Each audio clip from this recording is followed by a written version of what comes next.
अस्सलाम वालेकुम जी। तो व्यूवर्स, आज जो हम टॉपिक डिस्कस करने जा रहे हैं ये ओशा का लेक्चर 7 है और जो पर्सनल प्रोटेक्टिव इक्विपमेंट का टॉपिक हम डिस्कस कर रहे हैं उसका थर्ड पार्ट है।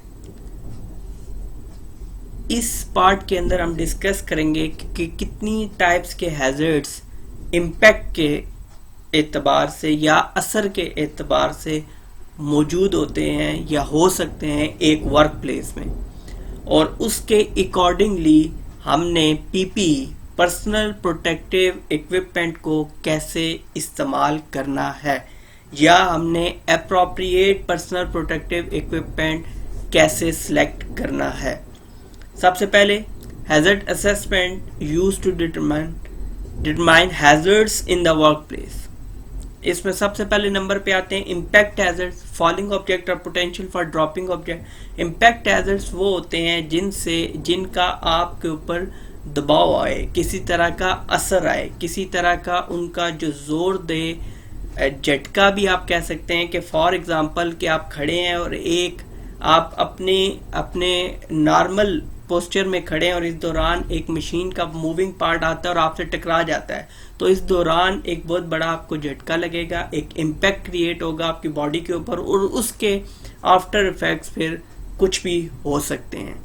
Basically falling objects are potential for dropping objects, मतलब कोई भी ऑब्जेक्ट जो ऊपर से गिर रहा है उसका इम्पैक्ट बहुत ज़्यादा स्फेयर हो सकता है। कोई भी ऑब्जेक्ट ऊपर से ना भी गिर रहा हो, दाएं बाएं किसी भी साइड से अनअटेंडेडली आपसे टकरा जाता है। फॉर एग्जांपल एक वर्कर वर्क प्लेस में मौजूद है और क्रेन का जो जिब है वहीं आके उससे टकरा जाए, तो उसको जो ये टकराने का खदशा है इसको हम इम्पैक्ट हैजर्ड बोलेंगे। आगे आता है penetration hazard.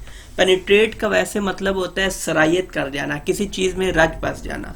Objects are machinery date में काज पंक्चर्स, कट्स आर एब्रेशन। देखें नाम से जाहिर हुआ कि कट पंक्चर्स जब लगेंगे तो कोई भी चीज वो लिक्विड है, कोई भी चीज है वो आपके जिस्म में पेनिट्रेट कर सकता है, इसलिए ऐसे हैजर्ड्स को हम पेनिट्रेशन हैजर्ड्स बोलते हैं। Next compression hazard.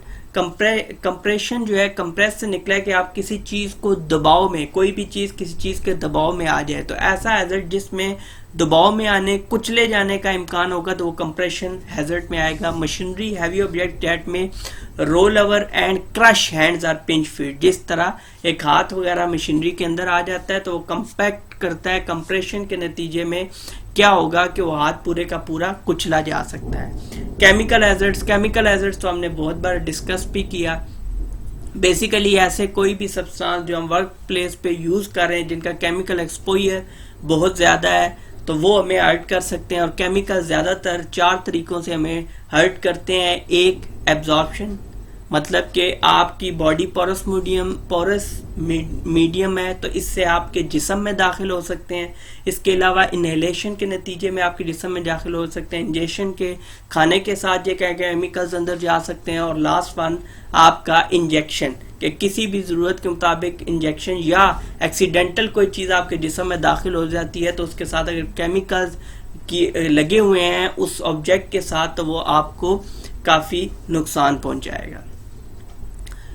Heat hazards, hot work areas and sources of high temperature that could result in burns, eyes injury or ignition of PPE। हरारत के जो हैजर्ड्स होंगे। उसके बाद harmful dust from sand blasting, sawing, grinding और other generation of airborne dust. Airborne dust में आपकी would dust हो सकती है, आपकी मड डस्ट हो सकती है, ये तमाम तर ग्राइंडिंग के दौरान जो डस्ट पैदा होगी वो हो सकती है। तो ऐसे हार्मफुल डस्ट को हम हार्मफुल डस्ट जो है ये डस्ट हैजर्ड्स कंसीडर करेंगे। Optical radiation, sources of light radiation, welding, cutting, laser, high intensity lights. और रेडिएशन में बेसिकली 2 तरह की रेडिएशन होती है, एक आयनाइजिंग रेडिएशन, एक non ionizing. Non ionizing radiation वो होती है जो आपका कोई भी मीडियम एब्जॉर्ब न करे, और आयनाइजेशन रेडिएशन उसे बोलते हैं जिसको एब्जॉर्ब कर लिया जाए। जैसे नॉन आयनाइजिंग की अगर आप बात करें तो अल्ट्रा वायलेंट वगैरह ये सब नॉन आयनाइजिंग में आएंगी, जबकि आप आयनाइजिंग की बात करें तो अल्फा बीटा पार्टिकल्स, एक्सरेज, ये सारे के सारे आयनाइजिंग रेडिएशन में आएंगे। Then electrical hazard due to electricity, electric shock, कोई इलेक्ट्रिक करंट वगैरह लग गया। नॉइज हैजर्ड, शोर की वजह से। और शोर क्या है? बेसिकली कोई भी ऐसी साउंड जिसका एक तो लेवल लाउड हो जाए, दूसरा अगर कोई भी इरिटेटिंग साउंड है तो उसको हम नॉइज में कंसीडर करेंगे, नॉइज हैजर्ड्स होंगे।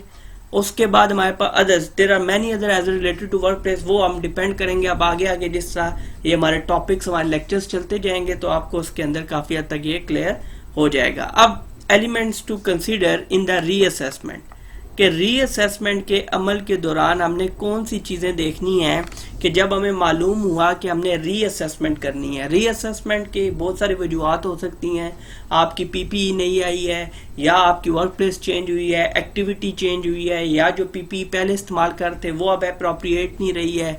तो ऐसी सूरत में आपको reassessment, when a PP programme is implemented it is monitored and periodically evaluated for its effectiveness. मतलब पीपी प्रोग्राम जब इम्प्लीमेंट किया जाता है, नाफिज किया जाता है, तो उसके बाद उसकी मॉनिटरिंग जारी रहती है। वो मॉनिटरिंग इसलिए जारी रहती है, वो इस चीज़ की वैल्यूएशन करती है कि जो कंट्रोल्स आपने अप्लाई किए इनकी इफेक्टिवनेस क्या है। If the results are not satisfactory और assessments are made to improve it, following points are considered in the reassessment। और अगर उसकी इफेक्टिवनेस, हमें ये पता चलता है वैल्यूएशन के नतीजे में कि अब इफेक्टिवनेस उस तरह से नहीं है, तो ऐसी सूरत में हम रीअसेसमेंट करेंगे। और जब हम रीअसेसमेंट करेंगे तो हम इन चीज़ों को कंसिडर करेंगे। Number 1, effectiveness of PPE programme, कि हमारा जो पीपीई प्रोग्राम है वो इफेक्टिव कितना है। इंजरी एंड इलनेस एक्सपीरियंस, अगर ज्यादा हो रहा है तो अंडरस्टूड है कि पीपी प्रोग्राम गुड नहीं है। लेवल्स ऑफ एक्सपोजर, किस हद तक हमें हैजर्ड्स का सामना करना पड़ रहा है। एडिक्वेसी ऑफ इक्विपमेंट सिलेक्शन, और जो हमने इक्विपमेंट सेलेक्ट किया है उसकी मुताबिकत क्या है, उसकी मुनासबत क्या है उस हवाले से। Number of hours workers wear various PP programme cost, the adequacy of programme record, जो प्रोग्राम का रिकॉर्ड है वो एडिक्वेसी, उसकी मुताबिकत कितनी है, वो एडिक्वेट कितना है कि बाकायदा तौर पर फॉर एग्जांपल अगर हमें पीपीई प्रोग्राम का चाहिए तो पीपीई प्रोग्राम का ही रिक्वायर्ड है। वहाँ पे हम दाएं बाएं के रिकॉर्ड, रिस्क असेसमेंट या हेल्थ एंड सेफ्टी पॉलिसी या इंजरी रिकॉर्ड, एक्सीडेंट, उसकी बात नहीं करेंगे। हमें पीपीई प्रोग्राम के जो हमने इक्विपमेंट यहाँ पे इम्प्लीमेंट किया था प्रोग्राम, उसके तहत जो इक्विपमेंट यूज किया तो उसका आउटपुट हमारे पास क्या आया। Coordination with overall safety and health programme, new equipment or processes, जब हम देखते हैं कि ये इक्विपमेंट काबिल इस्तेमाल नहीं है या मौसर नहीं है, तो ऐसी सूरत में न्यू इक्विपमेंट डिसाइड की जाती है और उसको वहाँ पर इम्प्लीमेंट किया जाता है या वहाँ पर वर्कर्स को दिया जाता है। और प्रोसेसेस के अंदर अगर ऐसा इशू आ रहा है कि इक्विपमेंट कई दफ़ा ठीक है लेकिन प्रोसेस जो है, जो तरीक़ेकार है वो दुरुस्त नहीं है, तो ऐसी सूरत में हम प्रोसेस की दुरुस्तगी करेंगे। अब ओशा रेगुलेशन पीपीई के हवाले से क्या कहता है, क्या क्या चीज़ें बताता है। You must also train workers, ये ओशा कह रहा है, ओशा रेगुलेशंस अपने एम्प्लॉयर को कह रहा है कि भाई उसने क्या करना है, उसने लाजमी क्या करना है। You must also train workers who are required to wear personal protective equipment on how to do the following. अब ये सिर्फ पर्सनल प्रोटेक्टिव इक्विपमेंट दे देना काम नहीं है एम्प्लॉयर का, बल्कि ये चीज़ें भी देगा, ये चीज़ें, इजाफी चीज़ें भी उसको लाजमी उसी ने फराहम करनी है। यूज प्रोटेक्टिव इक्विपमेंट प्रॉपरली, उसका इस्तेमाल बताएगा। Be aware of when personal protective equipment is necessary, और इस बात की आगाही भी देगा कि कब पर्सनल प्रोटेक्टिव इक्विपमेंट लाजमी है, वो कौन सा मुकाम आएगा, या वर्क प्लेस में कौन सी एक्टिविटी होगी, क्या सिनेरियो होगा जिसमें पर्सनल प्रोटेक्टिव इक्विपमेंट उसने लाजमन इस्तेमाल करनी है। Now what kind of protective equipment in necessary, understand the limitations of personal protective equipment in protecting workers from injury। अच्छा, एक अवेयरनेस उनके पास ये भी हो कि वो बड़े से बड़े हादसात या इमरजेंसी को देख के, फॉर्सिबिलिटी के पॉइंट, फॉर्सिबल रिस्क को देख के, फॉर्सिबल आपकी जो है फॉर्सिबल पहले से चीज़ों को देख ले कि फॉर्सिबल इमरजेंसीज आ रही हैं, तो उसके भी आप उसने ये डिसाइड करना है कि आया मेरी पीपीईज इनफ हैं या कि नहीं। ऐसा तो नहीं कि वो नॉर्मल पीपीईज के साथ वहाँ पे खड़ा रहे और बड़े एक्सीडेंट के अंदर पूरे का पूरा उसको नुकसान पहुंचे या पूरे का पूरा वो लपेटा जाए। तो इसलिए ये भी उसने डिसाइड करना है कि जो मेरे पास पीपीईज हैं ये इनफ हैं, क्या जो इनका इस्तेमाल है वो इन सिचुएशन में या हर सिचुएशन में मौसर रहेगा या कि नहीं। Put on, adjust, wear and take off personal protective equipment and maintain protective equipment properly. Next ही OSHA requirement for PP, engineering controls are ineffective, administrative controls are not enough. जब engineering controls effective नहीं रहेंगे, administrative control are not enough, तो हमारे पास last resort में PP ही control measure के तौर पे मौजूद होती है। अब ये थोड़ा सा हम देख लेते हैं कि एक वर्कर एक वर्क प्लेस के ऊपर जो पीपी नॉर्मली यूज करता है, इसमें स्पेसिफाइड भी ऐड हो सकती हैं और नेचर ऑफ वर्क को देखते हुए, नेचर ऑफ वर्क प्लेस को देख के भी पीपी चेंज हो सकती हैं। लेकिन इन जनरल हम पीपी कौन कौन सी इस्तेमाल करते हैं तो वो देख लेते हैं।